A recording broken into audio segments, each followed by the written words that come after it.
Salut tout le monde, bienvenue sur ma chaîne pour un nouveau vlog. Nous sommes le samedi 2 juillet, il est 10h.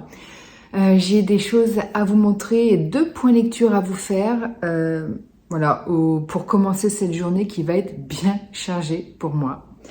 Alors déjà au niveau des achats, 2 petits, il n'y a pas grand chose à vous montrer. Le tome 8 et dernier volume de Many Reasons Why, ce manga que j'adore, ce thriller psychologique dont je vous ai tant parlé dans mes précédentes vidéos.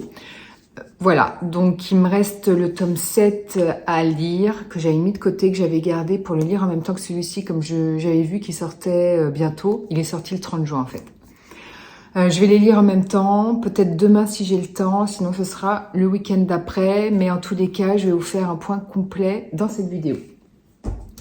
Ensuite, ça c'est pas un achat, c'est un cadeau, un livre offert pour 2 livres de poche achetés. En fait, ce qui s'est passé, c'est que j'ai une amie qui fête son anniversaire ce soir, anniversaire auquel je ne pourrai pas assister parce que j'assiste déjà à l'anniversaire de mon petit cousin qui fête ses 18 ans ce soir. Et je lui avais acheté des livres à cette amie et j'ai voulu lui en acheter 2 complémentaires parce qu'elle m'a aidée dans ma vie perso. Récemment, du coup j'ai voulu la remercier et quand je suis allée acheter les livres, arrivée à la caisse, la vendeuse me dit écoutez, vous avez le droit à un livre offert. Je savais même pas, j'avais même pas lu la pancarte. Et elle m'a présenté les livres qui étaient offerts parmi une sélection. J'ai choisi celui-ci qui était sur ma wishlist il y a plusieurs années, que j'avais fini par retirer parce que j'avais vu des avis mitigés, il m'intéressait plus tant que ça. Comme les autres livres ne m'intéressaient pas, j'ai pris celui-ci. À la base, je voulais lui en prendre un pour elle. Et il y en avait aucun qui était sur sa wishlist. Et du coup, je lui ai rien pris. Donc, je m'en suis pris un pour moi.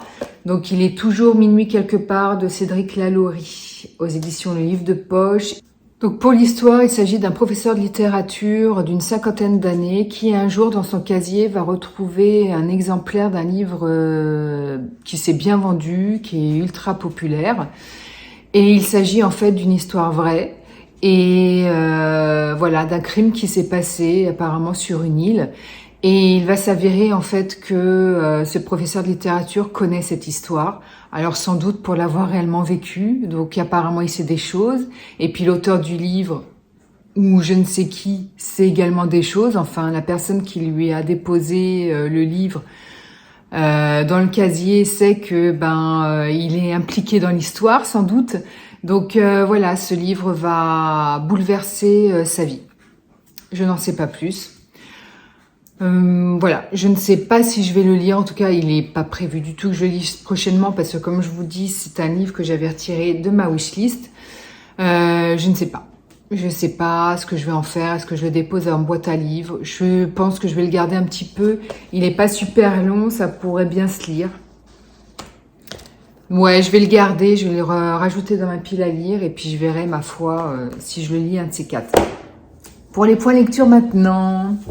J'ai terminé Les gens des collines de Chris Offutt aux éditions Gallmeister, donc un livre, un thriller qui m'avait été recommandé, un roman policier, c'est pas un thriller, qui m'avait été recommandé par mon libraire parce qu'il avait adoré.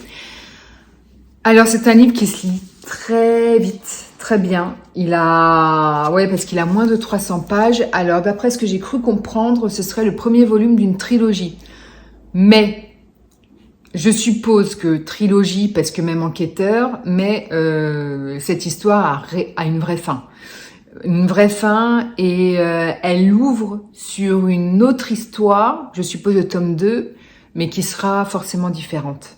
Donc si vous voulez pas lire les trilogies, vous pouvez lire juste le volume 1 et qui n'en est pas vraiment un, ça peut se lire en tant que one-shot. Et on va suivre Mike, en fait, qui est un ancien vétéran de l'armée. En fait, il a obtenu une permission et il est revenu chez lui parce que, pour constater la fin de son mariage, il se noyait dans l'alcool, le bourbon, parce qu'il devient un petit peu alcoolique. Et sa sœur va venir le voir, sa sœur qui s'appelle Linda, qui est shérif dans cette petite bourgade des États-Unis, dans les collines. Nous sommes dans les Appalaches. Et elle va venir le voir parce qu'une femme a été retrouvée morte, assassinée. Et elle va avoir besoin de son aide pour découvrir qui a tué. Parce que le hic, c'est que nous sommes, comme je vous l'ai dit, dans les collines, dans les Appalaches et dans une petite bourgade où les gens se connaissent tous, où toutes les familles ont une réputation, où on a tendance à se faire justice soi-même et où on ne parle pas beaucoup et certainement pas dans les familles dans lesquelles nous n'avons pas confiance. Donc elle sait qu'elle va avoir des difficultés à attirer les vers du nez de ses citoyens. Et elle va demander l'aide de son frère qui a plus de facilité par rapport à ça. Voilà, donc ils vont mener l'enquête tous les deux. Alors, ça a été une très bonne lecture parce que déjà, j'ai bien aimé la plume, c'est bien écrit. J'ai adoré la répartie, c'est sarcastique, ça m'a fait rire. Et après, pour le roman policier en soi, aucun mystère, aucun retournement de situation. Voilà, mais une histoire qui est quand même plaisante à lire dans le sens où c'est prenant. Moi, je prenais plaisir à reprendre ma lecture où elle s'était arrêtée à chaque fois dans les transports. Donc ça, c'est vraiment le bon point. En fait, vous allez lire ce livre surtout pour les gens des collines, pas pour l'intrigue policière. Donc si vous voulez du roman policier, c'est peut-être pas vers ce livre que je vous orienterai. Mais pour toutes les raisons que j'ai invoquées précédemment, ça a vraiment été une bonne lecture. Après, on ne s'attache pas au perso. Peut-être le flic et sa sœur, un chouïa, mais sinon beaucoup de détachement vis-à-vis des personnages. Pour la bonne raison, en fait, que je dirais pas que c'est une plume qui est froide. Je dirais juste que les personnages sont authentiques, bruts, sans concession. Voilà, ils se montrent tels qu'ils sont, sans aucun filtre. Alors ça passe ou ça passe pas, mais en tous les cas, ils ne vous toucheront pas particulièrement. Surtout qu'en plus, comme je vous l'ai dit, ce sont des gens qui se font justice eux-mêmes. S'il y a une vengeance à faire, ils la feront eux-mêmes sans aucune empathie.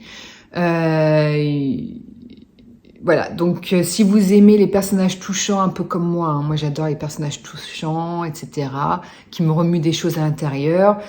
Si vous aimez ce type de perso, c'est peut-être pas forcément le livre que je vous conseillerais. Mais voilà, bonne lecture, plume agréable, histoire prenante. Bon, pas de rebondissement au niveau de l'intrigue policière, mais de l'humour sarcastique que j'aime. Il y a quand même certains passages qui m'ont fait rire. Vraiment, vraiment, avec des tournures de phrases vraiment bien trouvées. J'ai apprécié, bonne lecture. Et maintenant, je vous parle d'une pépite. Coup de cœur. La décision de Karine Thuil aux éditions Gallimard, mon premier Karine Thuil, et ce sera loin d'être le dernier. J'ai adoré cette lecture, mais vraiment. Il y a quelques petites marques. Pourquoi j'ai adoré cette lecture? Parce que déjà la plume est magnifique. Elle écrit super bien. Ensuite, la décision, c'est quoi? C'est l'histoire d'un juge d'instruction qui travaille dans le service antiterrorisme. Donc son job, en fait, c'est d'avoir des entretiens avec les gens qui sont partis en Syrie, qui ont été arrêtés à la frontière quand ils revenaient en France et du coup qui sont soupçonnés de vouloir faire des attentats en France. Donc elle fait des entretiens assez longs avec eux pour déterminer s'ils sont un danger potentiel pour la France, s'il faut les incarcérer ou si on les remet en liberté. Parce que ils n'ont rien fait de mal en soi. Ils sont juste partis en Syrie, on ne sait pas pourquoi. Ils veulent revenir en France, on ne sait pas pourquoi. Il est là le piège. Mais pourquoi emprisonner quelqu'un qui n'a rien fait pour le moment? Et c'est toute la complexité de cette histoire, en fait. Toute la complexité de cette histoire se trouve là, dans cette décision. Est-ce que je le lâche parce que je lui fais confiance, parce que J'ai relevé au fil des entretiens que il me semblait sincère, qu'effectivement il était parti en Syrie naïvement en pensant qu'il aurait une vie meilleure là-bas parce qu'on lui promettait monts et merveilles. La réalité a été tout autre. Il a voulu revenir en France parce que c'est pas un assassin. Est-ce que je lui fais confiance? Est-ce que je le relâche? Ou en sachant que il m'a peut-être menti, c'est peut-être un manipulateur qui va faire exploser une bombe et je vais avoir plein de morts sur la conscience. Voilà, c'est ça le dilemme et c'est sur ça que repose l'intitulé du livre. C'était un livre fantastique. J'adore ce type de livre qui vous apprend plein de choses sur l'humain, sur la société et sur l'humain. C'est richement documenté. On sent qu'elle s'est richement documentée et d'ailleurs on le voit dans le remerciement. Dans les remerciements qui tient en peu de lignes, elle remercie profondément tous les juges d'instruction du pôle antiterroriste qui l'ont aidé à écrire ce bouquin. Elle remercie tous les avocats, les procureurs, les magistrats de la cour d'assises qui l'ont aidé à écrire ce bouquin. Donc voilà, elle a été appuyée par des gens du terrain, ce qui est normal quand vous écrivez un livre sur n'importe quel sujet et que vous ne travaillez pas dedans. Et vous avez aussi en parallèle une histoire d'amour, parce qu'en fait, si vous voulez, c'est pas du tout un essai, c'est un roman. Parce qu'en fait, ce livre, il va parler de cette femme, juge antiterroriste, confrontée à un métier extrêmement difficile entre menaces de mort de la part des terroristes, difficulté de prendre des décisions dans l'enfermement, l'incarcération des jeunes soupçonnés de terrorisme ou leur libération et toutes les conséquences qui peuvent en découler par rapport à cette décision. Voilà, c'est un monde très très difficile qu'elle retranscrit magnifiquement bien, vraiment vraiment vraiment bien. J'ai eu mal pour elle, pour cette femme. C'est Karine Thuil, pour le coup, elle est très forte dans la narration. Elle retranscrit très très très bien les émotions des gens, ce qu'ils ressentent. C'est vraiment fantastique. Et en parallèle, vous avez une histoire d'amour, puisque elle est mariée à un écrivain depuis 18-20 ans. Ils ont 3 enfants, je crois. Et je m'en souviens déjà plus. Et cette histoire prend l'eau et en parallèle, elle vit une belle histoire d'amour avec un avocat. Et cet avocat n'est autre que le conseil de ce jeune soupçonné d'être un djihadiste et qu'elle interroge de son côté et sur lequel pèsent des soupçons. Et voilà, donc... lui défend ce jeune soupçonné de terrorisme et elle, de l'autre côté, elle l'interroge et c'est sur elle que repose la décision de est-ce que je vais le faire sortir ou est-ce que je vais l'incarcérer. Donc il y a quand même un petit conflit d'intérêts voilà, qui pourrait lui procurer des difficultés dans sa vie professionnelle. Bref. Magnifique plume. C'est un livre qui est dur à lire parce que moi je connaissais pas du tout Karine Thuil et quand j'ai lu ce bouquin, là je l'ai terminé, j'ai dû faire des recherches parce que je me suis dit mais cette femme elle est réellement juge d'instruction. On a l'impression vraiment de baigner dans le réel dans ce bouquin. Vraiment, vraiment, vraiment. On a l'impression que c'est une histoire vraie, que c'est réaliste. Vous avez en fait ce sont des chapitres. On suit cette juge et puis le chapitre d'après, vous avez un morceau d'entretien avec le jeune soupçonné de terrorisme. Voilà, donc on a l'impression qu'elle a vraiment récupéré des entretiens qui se sont vraiment passés dans la vie réelle et c'est vraiment trop crédible. Voilà. En plus, on est baigné dans l'atmosphère des attentats du 13 novembre, du 11 septembre, donc ça nous rappelle vraiment de mauvais souvenirs, ça nous fait rebaigner dedans, mais c'est d'un réalisme incroyable. J'ai vraiment adoré cette lecture, c'est vraiment une pépite. Voilà, ça m'a apporté une ouverture d'esprit, alors pas sur le terrorisme, que je condamne fermement, mais Voilà, c'est vraiment un livre magnifique et avec tous les points de vue, parce que ce bouquin, il ne parle pas que du juge antiterroriste. Et il parle aussi des victimes, de leurs ressentis, du djihadiste, hein, de sa vie. On s'interroge sur ce qui a pu l'amener là, pourquoi il en est venu à tuer plein de gens. Donc c'est que des réflexions sur tout le panel de personnages qui rentrent en ligne de compte et qui sont concernés par le terrorisme finalement. Le terroriste, les juges, le gouvernement, les victimes, les parents de victimes. Et tout un panel comme ça d'émotions, de ressentis, de sentiments, d'opinions et pépite. C'est un gros coup de cœur. Et sur cette belle parole, et j'en ai terminé pour cette petite introduction du matin qui, à mon avis, tient au moins 15 minutes déjà. Voilà, donc je pense pas que j'aurai le temps de vous reprendre aujourd'hui, sincèrement. C'est juste pas possible. Je vous mettrai peut-être des clips de la soirée des 18 ans de mon petit cousin pour mes souvenirs. Et puis sinon, tiens, ça me donne l'idée d'ailleurs. Je ferai une vidéo souvenir pour ma cousine, tiens, pour son anniversaire. Ça peut être pas mal de faire ça.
Tout le monde, nous sommes le dimanche 3 juillet, il est 18h10 exactement. Je suis éreintée, il y avait les 18 ans de mon petit cousin hier soir, donc c'était une fête surprise.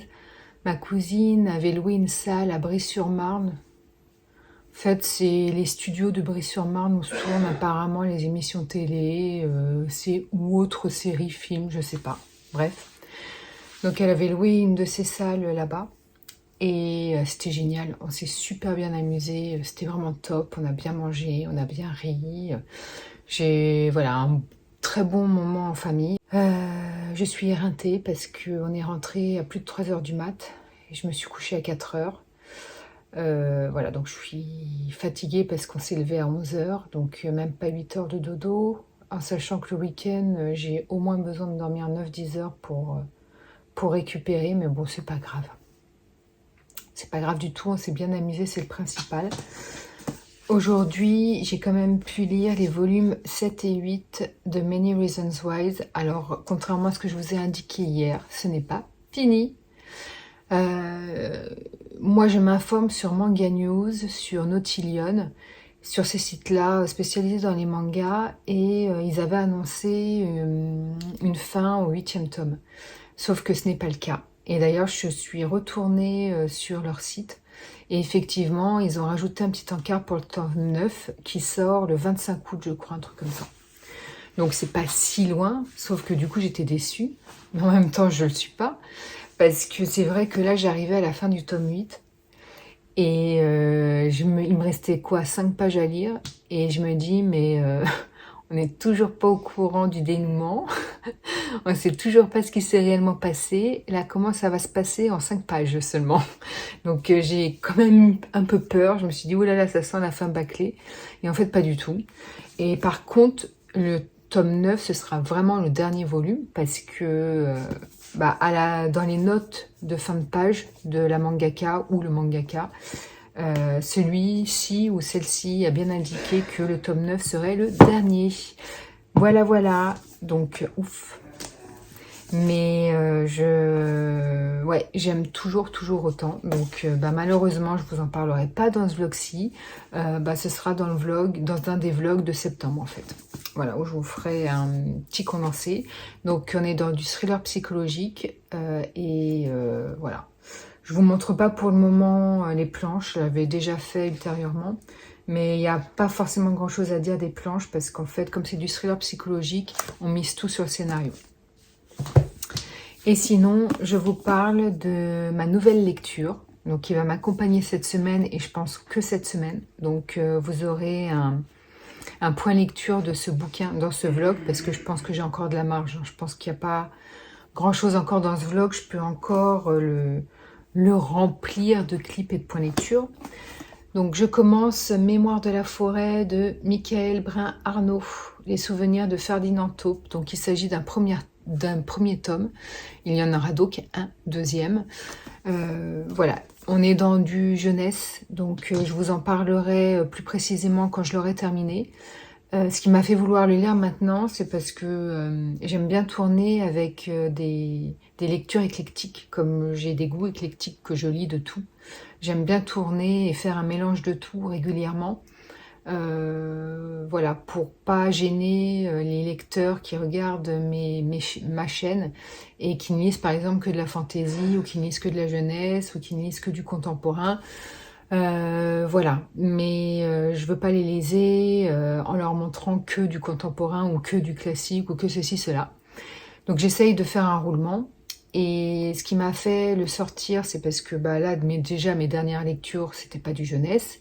Et puis surtout, j'ai regardé une vidéo de Vibration littéraire qui en parlait, qui a adoré sa lecture et elle a eu les arguments pour me faire sortir de ma pile à lire. Donc c'est bien ce que je vous disais dans la présentation du livre, que l'auteur, en fait, il a travaillé avec des malades d'Alzheimer, voilà. Et apparemment, ce serait super bien rendu. En même temps, ça me paraît logique parce que ça a été son métier. Et apparemment, voilà, c'est un récit qui est bien tourné, bien écrit. Voilà, donc elle a adoré et elle a eu tous les arguments pour me convaincre de sortir vite fait de ma pile à lire. Et comme le tome 2, je ne sais pas quand est-ce qu'il sort, mais on en parle. Voilà, donc je vais lire le tome 1 pour me faire bien une idée et savoir si j'achèterai le tome 2 ou pas. Il va se lire vite parce que vous avez 300 pages, c'est écrit gros, c'est du jeunesse. Donc cette semaine il est fini, hein. Ça c'est clair et net. Tout le monde, nous sommes le jeudi 7 juillet. Il est aux alentours de 20h, donc je vous reprends en semaine. Youpi! C'est suffisamment rare pour le souligner. Alors, je reviens vers vous pour point lecture, lecture en cours, et puis un achat Vinted que j'ai reçu, et je suis très contente parce que ça va être ma prochaine lecture. C'est l'un de mes auteurs préférés. Donc, Dans la nuit blanche d'Olivier Adam, qui est sorti il n'y a pas très longtemps, en 2022, je crois, en début d'année. Je ne l'avais pas encore acheté, c'était sur ma wishlist. Il le vendait en état neuf, hein. C'est clairement de l'état neuf. Sur Vinted, il était à 6 €. Il est vendu à 17,90 € au neuf. Avec frais de port et frais, j'en ai eu pour 10 balles. Donc voilà, 8 € d'économie, on va dire. C'est mon 3e en catégorie jeunesse de cet auteur parce qu'en fait, il écrit pour adultes et pour la jeunesse. Donc chez Robert Laffont, il écrit pour la jeunesse. Donc c'est le 3e que j'ai de cet auteur dans cette collection-ci. Et je l'adore. Ça va être vite lu. Donc c'est ma prochaine lecture. Donc on va suivre, je sais pas, j'ai l'impression, j'ai feuilleté un peu. Les en-têtes de chapitre, c'est des prénoms à chaque fois différents. Donc je suppose qu'on va suivre tout un groupe de personnes centré sur un événement, à savoir Antoine qui a été renversé par une voiture et qui se retrouve dans le coma. Voilà, donc par rapport à ça, on va suivre plusieurs personnages. Olivier Adam, c'est pas du feel good, c'est toujours des tragédies, mais c'est vraiment un auteur que j'adore parce que il a une plume sensible et vraiment très belle. Il écrit vraiment très bien. Et il écrit toujours sur les tragédies, les petites tragédies de l'existence. Donc ça peut être un divorce, une séparation, une disparition, la mort d'un enfant, voilà. Donc des trucs vraiment pas drôles. Mais il a cette capacité, avec sa plume sensible, à vous rendre vraiment un récit très réaliste et dans lequel vous vous immergez, et non seulement vous vous immergez facilement, mais en plus, vous vous identifiez au personnage parce que il écrit tellement bien, c'est tellement réaliste que forcément vous vous dites que vous pourriez vivre un jour ce que vit la personne dans le récit. Voilà, le petit défaut d'Olivier Adam par contre, c'est qu'il est un peu moins, hein, c'est ingénieur. Mais j'aime vraiment, c'est vraiment l'un de mes auteurs préférés, je l'adore. Et si vous n'aimez pas la jeunesse, c'est pas grave parce que, bon, on voit la différence entre ces récits jeunesse et ces récits adultes. Mais malgré tout, ces récits jeunesse ont vraiment beaucoup de profondeur, donc un adulte peut les lire. Moi, franchement, on m'aurait pas dit que c'était estampillé jeunesse. Pour moi, ça pouvait très bien faire l'affaire en étant destiné aux adultes. Voilà, mais si vous ne connaissez pas Olivier Adam, je vous invite quand même à le découvrir. C'est un formidable auteur et moins de 300 pages, en plus destiné à la jeunesse. Donc ça va être ma prochaine lecture. Parce qu'en fait, je vous explique, je suis en lecture commune tout le mois de juillet sur l'œuvre d'Émile Zola. Donc il fait partie des 20 tomes des Rougon-Macquart. Donc là, on se rapproche de la fin. Je les lis en lecture commune. C'est ma première lecture commune avec cette jeune femme. Donc voilà, j'en suis ravie. Et voilà, parce que en fait, quand vous vous lancez dans une fresque romanesque de l'ampleur des Rougon-Macquart en 20 volumes de Émile Zola, c'est très dense. Et quand vous vous laissez dans cette aventure, il y a forcément un moment donné où vous allez vivre une période où vous allez vous lasser, vous en aurez marre et vous allez l'abandonner et vous allez avoir du mal à reprendre. Et là, je faisais partie d'un groupe où on était vraiment nombreuses à lire la saga des Rougon-Macquart en lecture commune, sauf que il y a eu un peu du détachement par rapport à ce groupe. Et il y en a une dans le groupe qui a voulu se remotiver en disant écoutez, si quelqu'un veut lire l'œuvre avec moi, et moi c'était le prochain Zola que je devais lire. Donc du coup on s'est remotivé comme ça, et on lit 20 pages par jour, donc on a fait le décompte, et ça nous amène à fin juillet. Voilà, donc fin juillet, je l'aurai terminé, je vous en parlerai à ce moment-là, donc je vous dis rien de plus pour le moment. Voilà, toujours pareil, mes éditions magnifiques, Jean de Bonneau. Celui-ci, je crois que je l'avais acheté neuf chez la maison d'édition parce que je ne l'ai pas trouvé d'occasion, donc 40 €. Mais ce n'est pas grave, c'est pour la bonne cause.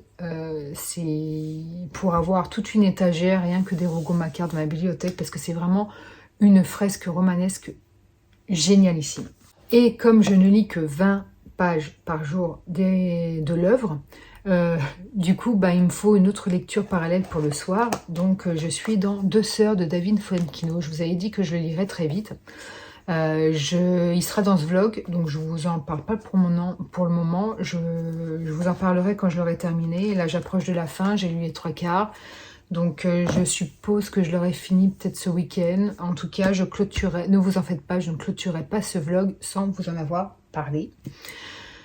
Et tout ça pour vous dire en fait que je fais des lectures courtes en ce moment, comme les Deux sœurs ou comme là Olivier Adam que je vais commencer, parce que comme cette lecture commune va durer tout le mois de juillet, j'ai une autre lecture commune qui arrive le 18 juillet avec ma copine Livia et une autre de ses amies. Là, on fait exceptionnellement un groupe à 3 parce qu'on va commencer la saga Blackwater, voilà, que vous devez probablement connaître puisqu'on entend parler de cette saga absolument partout sur les réseaux sociaux et on a trop envie de lire cette saga étant donné les retours dithyrambiques Puis surtout, les éditions sont magnifiques. Donc je commence le 18 juillet, donc commencer cette lecture commune avec en parallèle l'œuvre de Zola. Je ne vais pas non plus avoir une troisième lecture en parallèle. Donc du coup là, pour retenir jusqu'au 18 juillet, il me faut des lectures courtes. Et ce qui nous amène aujourd'hui, j'ai voulu vous faire un petit point lecture. Et comment vous dire que ce fut une très jolie surprise. Je n'attendais rien de ce bouquin malgré les super avis que j'avais vus sur internet. Pourquoi j'en attendais rien? Parce que tout simplement, je ne suis pas lecture jeunesse. Je n'aime pas ça en fait. Je lis beaucoup de jeunesse dans les bandes dessinées parce que j'adore graphiquement. Mais sinon, dans les romans, je n'aime pas la jeunesse, donc je n'en lis jamais. Mais là, j'ai voulu le lire parce que déjà, j'adore l'objet livre, je le trouve super joli. En plus, l'auteur, je l'ai déjà rencontré.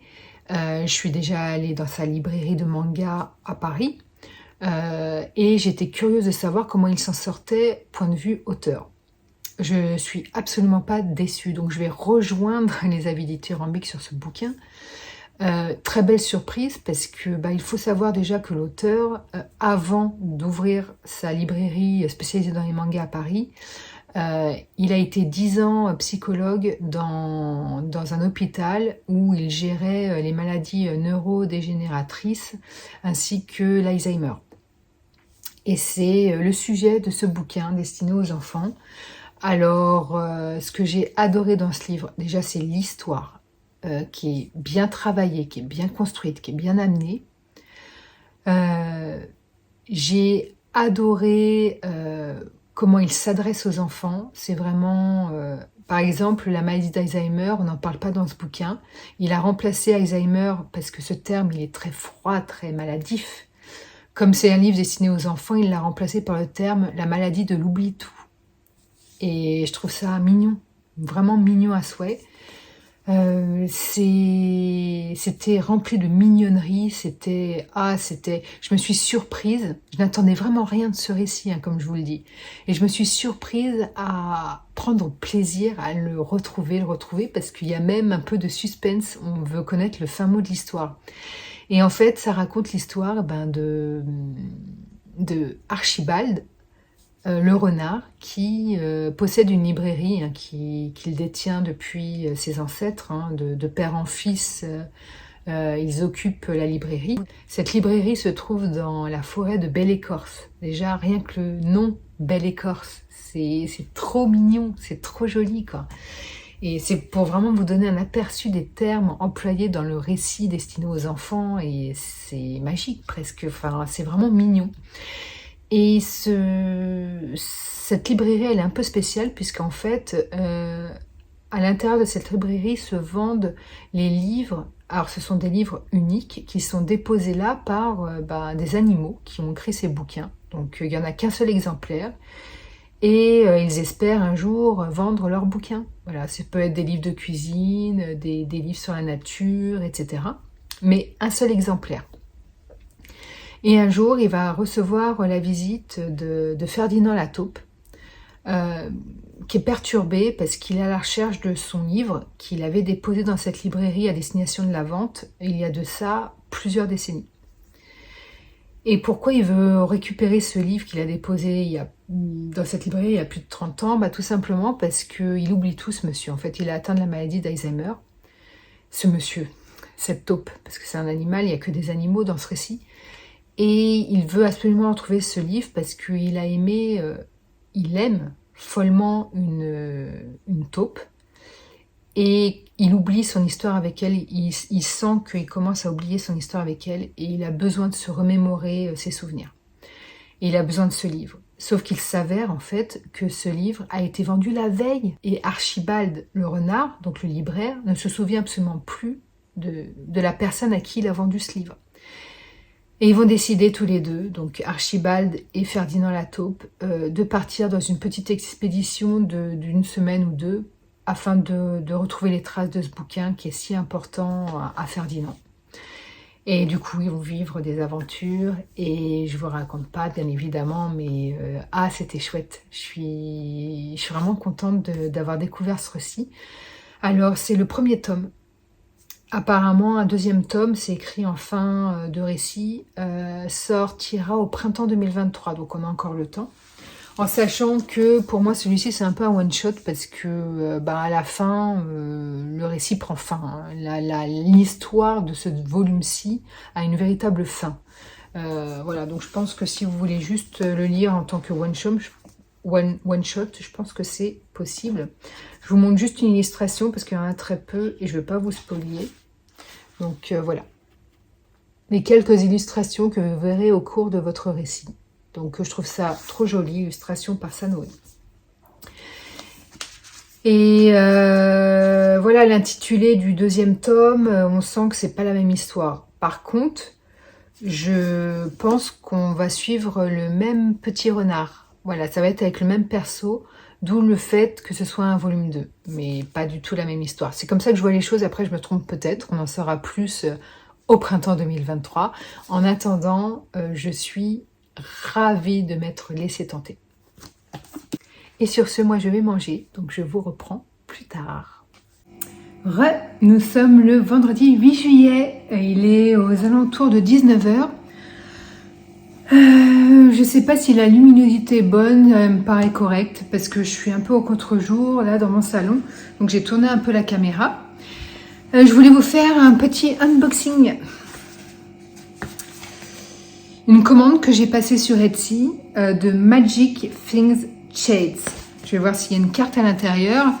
J'ai vu en story d'Alex Bouquin Prada qu'elle s'était acheté de magnifiques petites choses dessus sur son site. Alors je sais pas si elle l'a acheté ou si la fille lui a envoyé une box pour lui faire de la pub. Je n'en sais fichtrement rien et on s'en fiche un peu. Hein. Moi, en tout cas, j'ai commandé. Et regardez comme c'est présenté déjà. C'est tout mignon. Alors, vous voyez déjà un peu de quoi il s'agit en transparence. J'aime bien comment elle présente les petites créatrices et créateurs de Etsy. Je trouve ça trop mignon. Merci Carole pour ta commande, Soraya.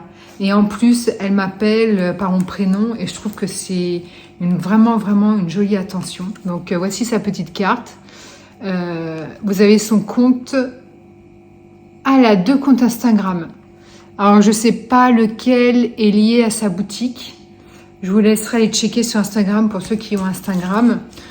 Sinon, en tapant le nom sur Etsy. À moins que j'ai peut-être pas acheté sur Etsy. Je sais plus.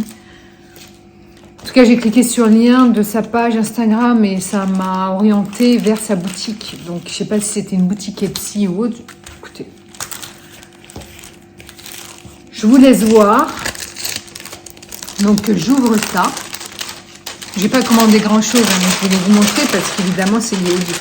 Alors, Sippy Mousse. Tu me manges ce que j'ai commandé, ça ne va pas le faire. J'aime bien comment c'est présenté. Oh, c'est trop mimi, c'est trop kiki. Donc, vous l'aurez deviné, un premier marque-page au ton un peu printanier. Bah, clairement printanier été. Hein. Oh, c'est trop mignon. Oh, c'est trop mignon. Et vous savez, c'est brillant. Elle a mis comme une couche de protection, on dirait. Donc, pour pas altérer au niveau des couleurs, je suppose, avec l'usure du temps, on va dire. Et le deuxième, bon, ce sera plus pour Noël. Mais regardez comme il est mignon. Parce que comme Alex Bouquin Prada n'a pas eu sur sa story, je pense que du coup, ça a fait les gens s'intéresser parce qu'Alex Bouquin Prada a quand même beaucoup d'abonnés. Et forcément, je pense qu'elle a eu quelques ventes après sa visite et après la diffusion sur Instagram. Donc quand je suis arrivée, il n'y avait plus non plus énormément de choix. Je ne sais pas si c'est normal. Et là, ah, c'est trop beau. Voilà, une illustration que je vais faire encadrer, bien évidemment.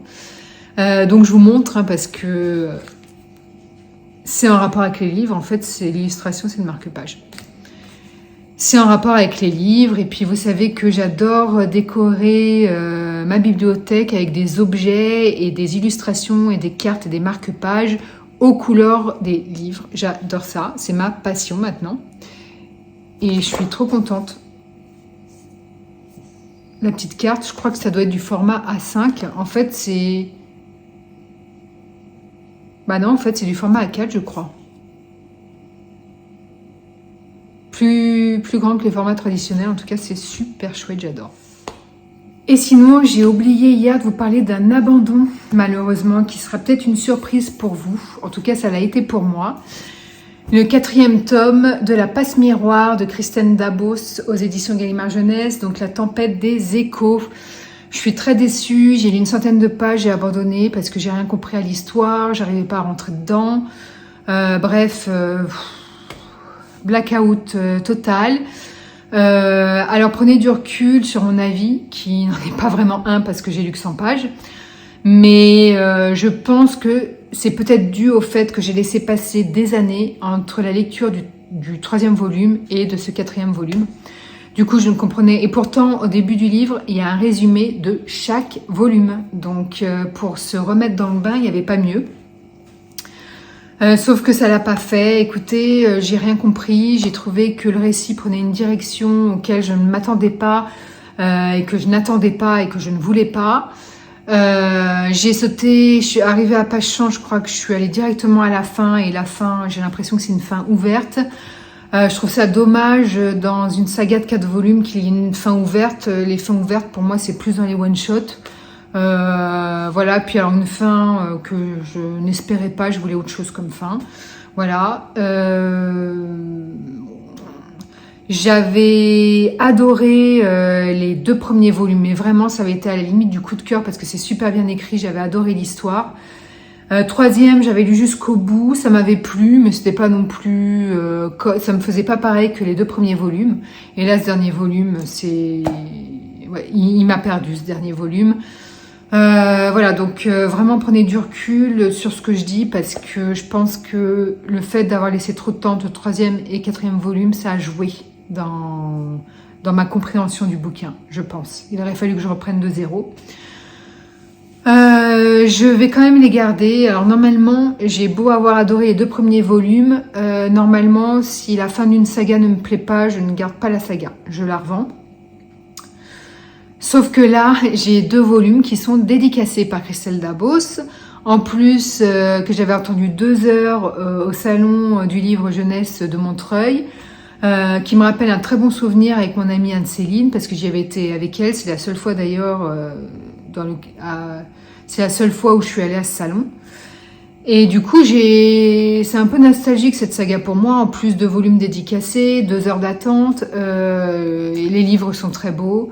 Voilà, je vais faire l'exception, je vais les garder dans ma bibliothèque et je me dis que peut-être dans plusieurs années, j'aurai envie de redécouvrir cette saga et peut-être que je l'apprécierai plus à ce moment-là. Voilà, c'est ce que j'essaye de me dire et que j'essaye de me persuader.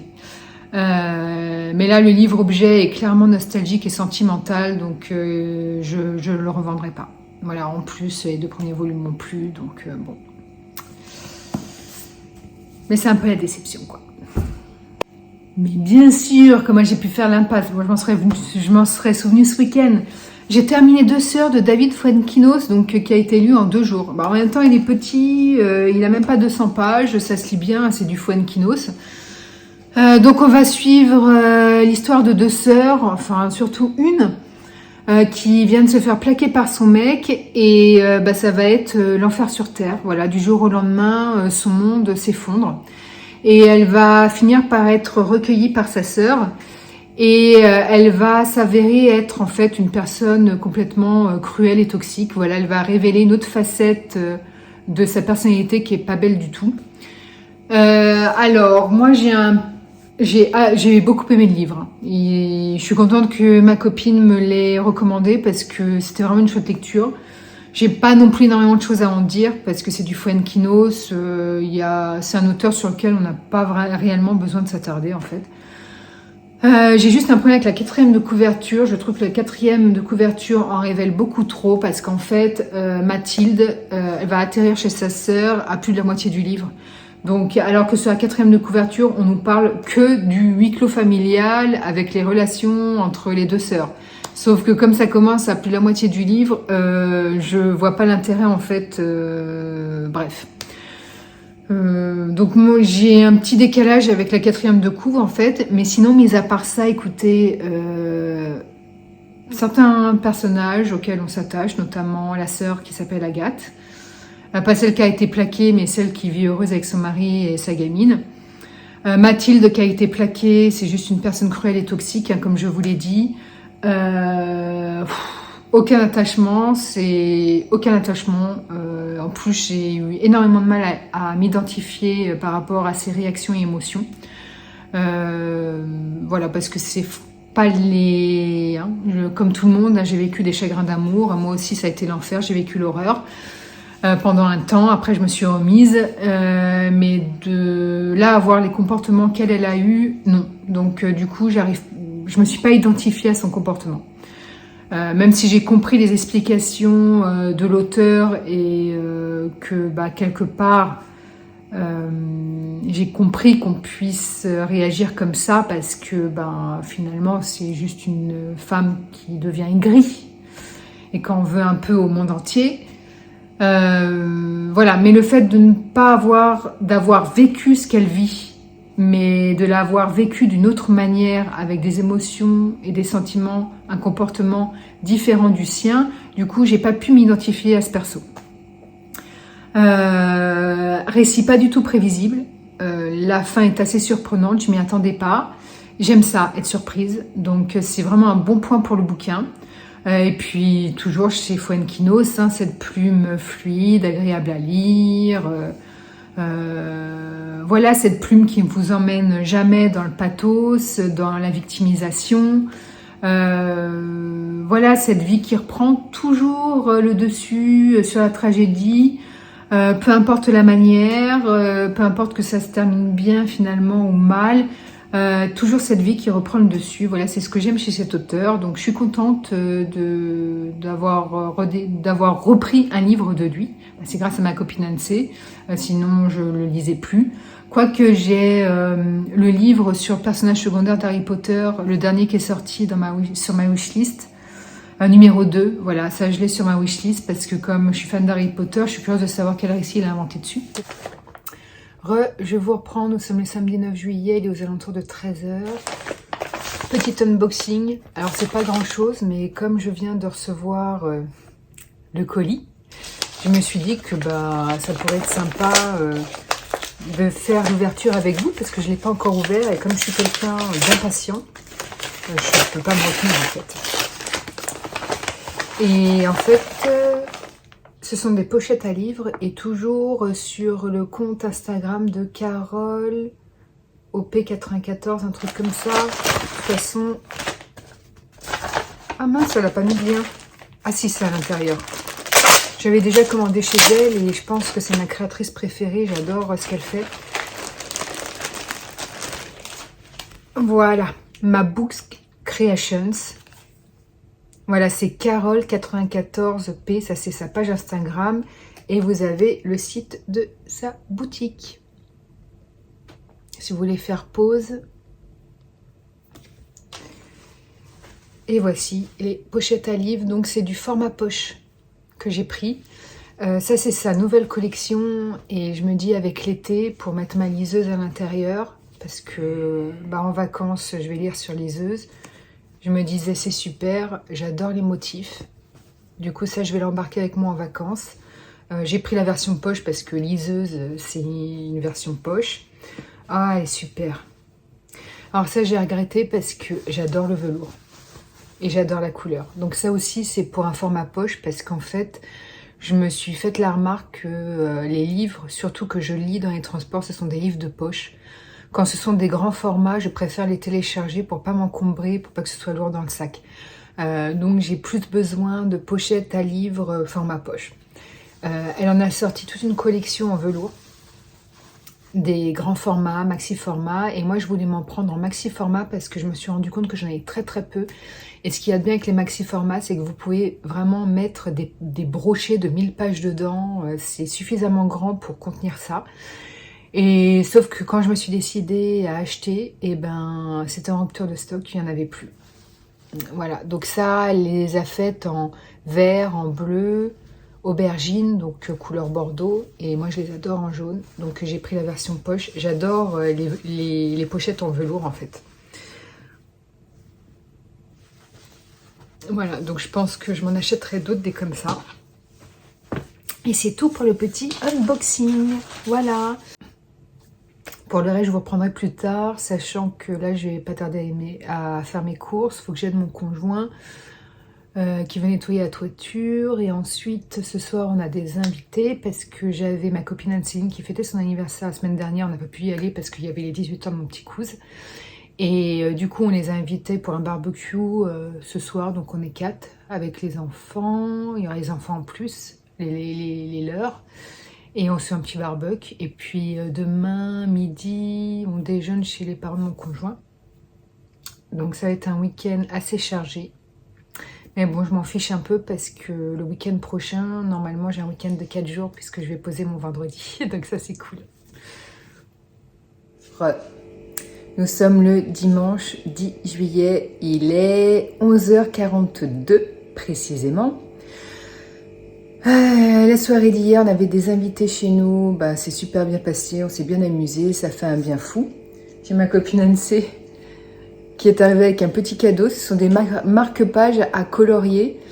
Voilà, ça fait partie de l'art-thérapie, donc je suppose que ce sont des colos détente pour déstresser. Voilà, aux couleurs de Disney. Et il y en a tout un stock, donc j'ai de quoi m'occuper. Et pour vous donner un aperçu, j'ai sa fille, Emma, qui m'a ramené des petits marque-pages parce qu'elle a les siens aussi. Et qu'elle avait colorié, donc voilà, c'est trop mignon.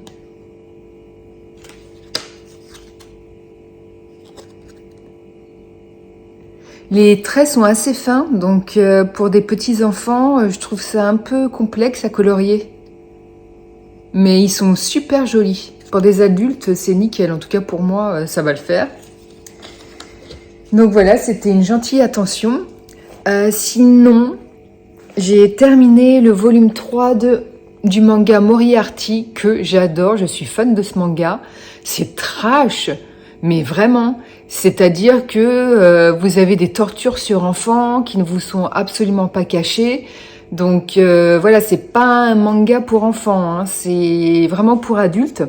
Donc ça, j'adore ce paradoxe, voilà, entre le détective Sherlock Holmes, le méchant entre guillemets Moriarty. Voilà, qui sont des enquêtes à la base policières et là vraiment il y a vraiment du trash, donc moi perso j'aime bien, mais je vous en parlerai plus quand j'aurai terminé. Pardon, j'ai monté mon petit chien, mais je vous en parlerai plus quand j'aurai terminé ce manga, hein, parce que je crois qu'il est en 14-15 volumes, donc j'en suis qu'au tome 3, et il y a des références aux enquêtes de Sherlock Holmes, écrit par Sir Conan Doyle, je crois. Et il y a des références au bouquin, par exemple, Alerte rouge. Je crois qu'il y avait un bouquin de Sherlock Holmes qui s'appelait comme ça, Alerte rouge. Vous avez aussi des références à la famille Baskerville, donc je suppose en lien avec le chien de Baskerville, puisqu'on parle du chien là-dedans. Donc moi j'ai le chien de Baskerville dans ma pile à lire et je me dis que ce serait peut-être judicieux que je le sorte pour le lire, parce que du coup dans ce manga je ne sais pas si il traite de nouveau des enquêtes policières en roman, ou si c'est juste de simples références et qu'il ne se base pas sur les romans en fait. Voilà, c'est peut-être juste des références aux romans, mais sans spoiler les romans, sans refaire une retranscription des romans. Je n'en sais absolument pas parce que pour tout vous avouer, je n'ai jamais lu aucun Sherlock Holmes. Voilà, donc je pense que très prochainement, je vais devoir retirer de ma pile à lire Le chien de Baskerville pour me faire vraiment une véritable idée, puisqu'ils en parlent dans ce tome-ci. Pour voir si c'est juste une simple référence dans le manga ou si vraiment ils retranscrivent le roman. Donc dites-moi en commentaire si vous avez déjà lu des romans de Conan Doyle et me dire ce qu'il en est. Si c'est soft ou si c'est comme un peu dans le manga. Voilà. Sinon, bah moi je clôture ce vlog ici parce que ce midi on va déjeuner chez mes beaux-parents. Ensuite, piscine chez des amis parce que j'ai des amis qui viennent de faire installer une piscine chez eux. Donc ensuite on va chez eux et puis j'aurai plein de choses à faire. Donc voilà. Et comme à partir de mercredi soir je suis en week-end de 4 jours, bah du coup je redébuterai un nouveau vlog à ce moment-là. Voilà, donc sur ce, je vous dis à très très vite pour de nouvelles aventures livresques. Bye!